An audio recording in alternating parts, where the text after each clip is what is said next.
Hi guys, it's Dory. I'm back with an update. I had vertical sleeve gastrectomy surgery on September 12th, 2016 with Dr. Darren Tischler in Hartford, Connecticut. My highest weight was 350 pounds. My surgery weight was 300.5. The last couple weeks I had went up. About 2 or 3 weeks ago. The highest I saw, which scared the life out of me, was 186.9, I believe. And last week I came at you, it was actually 6 days ago, and I came at you at 182. So I had gotten back on track, started eating mostly keto. I've been eating keto for the last maybe 5 days. I'm actually breaking my fast. I do intermittent fasting. This is a Trader Joe's Angus beef patty with an 1.5 ounces of cheddar cheese, with 2 ounces of pickles, sandwich stackers. I have 1 tablespoon of mayo, 1 teaspoon of mustard, and that's it, and this burger is good. So I fasted today for 18 hours. I've been fasting between 18 and 19 hours every day. The intermittent fasting, as well as eating keto lifestyle diet, is actually what's contributing to it. This morning I stepped on the scale and remember the 186, then I went down to 184, 182. Today I'm 176.5. So it's definitely attributed to, I eat 2 meals a day only. If I get hungry between the 2 meals, I may have a protein bar, or I may have a Premier Protein shake if I have the calories I can allot for. Yesterday, I was just craving chocolate. I actually placed an order at Choc Zero, and I cannot wait for them to come in. I also placed an order at Cut the Carb, which you hear Jess from Watch Kitty Shrink talk about. I cannot wait for both of those to come in. But yesterday I had a chocolate craving and remembered that I have some, I think it's called Earth Life. I think it's Earth Life. Why do I feel like it's something? No, Enjoy Life. Enjoy Life dark chocolate. And I had 1 serving. It was one tablespoon full, which was, I don't know, 17 little chips.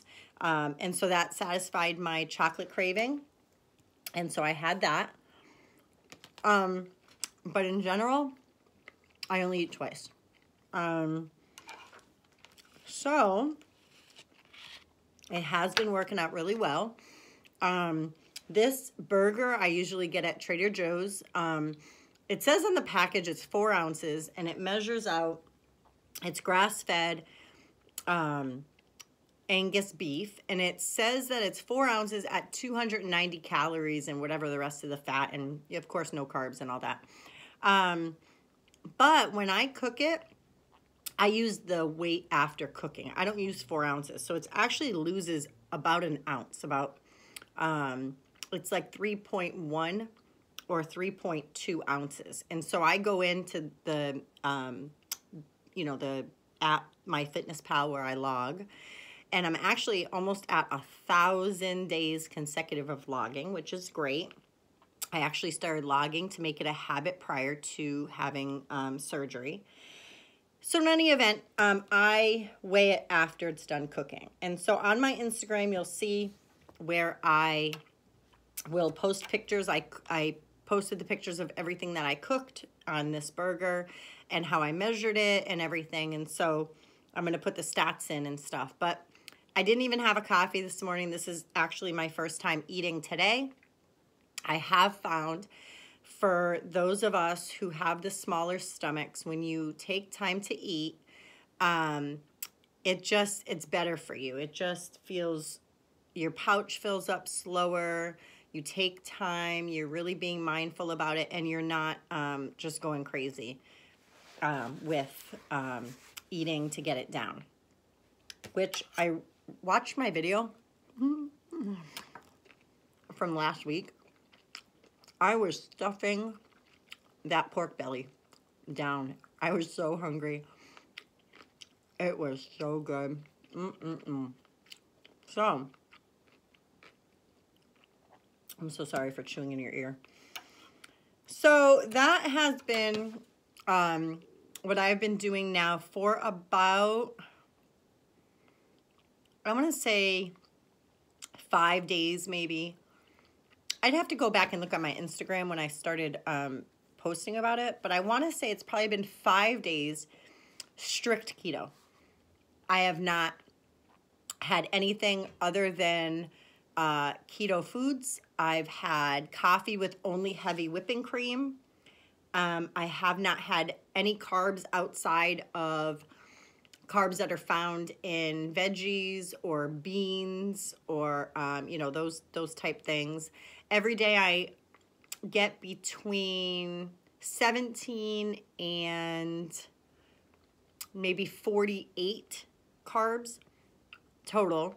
I have not exceeded 48 grams of carbs for the last, I want to say it's been 5 days, maybe 6 days, but I've been doing really, really well. And one thing that I've noticed, and I know it's attributed to the keto, but mostly for intermittent fasting, this is what I found. When I weighed myself and I was 186, even when I was 184, 182 last 6 days ago, the one thing I noticed was my belly bloat. Way up high on my stomach, it was bloated. Like I would wear a shirt and I could see it bloat. I could just see it. And that's how I knew that I needed to do the intermittent fasting, because that is the key for me. I know there's videos on it. Tom DeLauer mentions it a lot. So if you go on YouTube, look up Tom DeLauer. He talks a lot about intermittent fasting, about keto, about the belly fat, bloating. And so for me, I absolutely, without a doubt, know that the belly bloat that now is not even there. I can actually suck in my stomach, my upper portion, and you can just see my ribs. You don't even see, there's no more like bloat there. And so anyhow, so that for me was key, getting back on the intermittent fasting. I will tell you the first 2 days were horrible. I was sad. I was, mourning food and looking at things and wanting it. But I had to really have an internal talk with myself on what I wanted more. Do you want to taste that carby, whatever it was, or do you want that belly flab to go away and to look good and to be prepared for whenever you are going to have plastic surgery? Do you want to go into the nicer weather with a smaller size in pants, a smaller size in tops, or do you want to just, have the gut hanging? So I had to have a mental talk with myself. I know we all do it. It's a journey, guys. It's not something that you ever overcome. If you had a problem with food before, you're going to have a problem with it after the surgery. It doesn't just go away. It's something that you really have to work on. And for some people, it goes away to a point of they kind of overcome it. And if it happens and they're in maintenance phase, then it's easier to, get back into the, jump back on that horse. I know for myself, one thing that I knew, that I really noticed by having more carbs and a little bit more sugary things was that I started getting a candida rash at my lower stomach. And that I knew was kind of like those flags, the bloating, and then I didn't get it the first couple days. Whatever, it'll go away. But no. It was real. And the candida rash, which is a yeast rash that comes from eating too much sugar and carbs. And even, I could shower every day. I could shower twice a day. It didn't really matter. It was just coming. And so I kind of knew that was my more of a wake-up call. Like, okay, you're 186. It's time to really buckle down now. And so for me, I did the two things that I know absolutely, without a doubt, will work. It'll work for you guys if you're not doing it and you want to add it in. And that is intermittent fasting with at least 16 hours a day without fasting. So stop eating, 6 or 7 o'clock the night before and don't eat till, 11, 12, whatever the next day. Today it was 18 hours I fasted. Some days I do 19, but I'll tell you that as the days go on and as you increase your fasting window, it becomes easier, but you're really not hungry until you really put that first bite of food. Like right now, I've only had, you guys, I mean, I didn't even eat, if you guys look, I didn't even eat like, let me turn it around, like a bite into my burger. That's it. And I'm actually satisfied. And it's because I took the bite, I'm letting it settle, and it's not something that I am, you know, stuffing down my throat. And I think a lot of us get back in the habit of just stuffing food down our throat. And we kind of don't get how full we are until it's too late because we've already swallowed that like 5 bites too much. So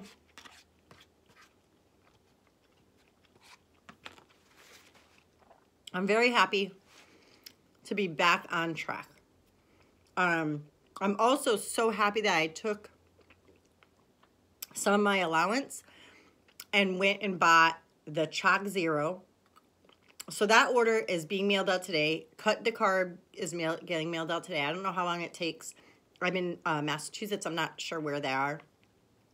But from Chalk Zero, I got the Keto Almond Bark, the Keto, what was the other one? Keto Almond Bark, Keto, maybe Hazelnut Bark. I got the milk chocolate sugar-free. And then I got a caramel syrup, sugar-free caramel syrup. I think there's 1 net carb per 2 tablespoons, I think, or something like that. But anyways, I got that to kind of put in my coffee to try, or if I wanted something a little sweet to like drizzle on top of, if I had like hot cocoa, which I rarely do, but say I had hot cocoa with whipped cream and I can just drizzle that on, or I can make myself an iced coffee and just have that in there with cream, heavy whipping cream. But anyways, I just wanted to try it. And then I have cut the carb, which I'm so excited to try because I found at Trader Joe's they have whole wheat tortillas. There's only 3 net carbs per tortilla, and I really like them. They're filling, they're satisfying, but I do miss that crunch. And when I see Jess from Watch Kitty Shrink, when she bites it, or I see other people who make these amazing things, I want that crunch. I want that little, I want to make little mini pizzas, flatbread bread pizzas. I want to roll it. I want to make tons of different things. I can put my hamburger taco meat inside little cups and bake it in the oven like she does. So yeah, once they come in, I'm going to try them and then look up some recipes that she has on her Instagram stories. And then I'm going to go all out and try it. Try some of the things that she does. So it'll give me more of a variety, and it'll just be something else that I don't feel like I'm missing out on. So that is my update this week. Please, guys, let me know if there's anything that you want to know. I do have a meeting coming up, a support group meeting in May that they asked me to speak at. So I'm going to be preparing over the next couple months for that. My husband returns in like 37 days. I'm so thrilled about that. And I know he watches. Hi, honey. I love you. See you soon. So anyways, yeah. So that is that. I'm going to go enjoy my burger. If you guys need anything, I'm right here. Have a happy week.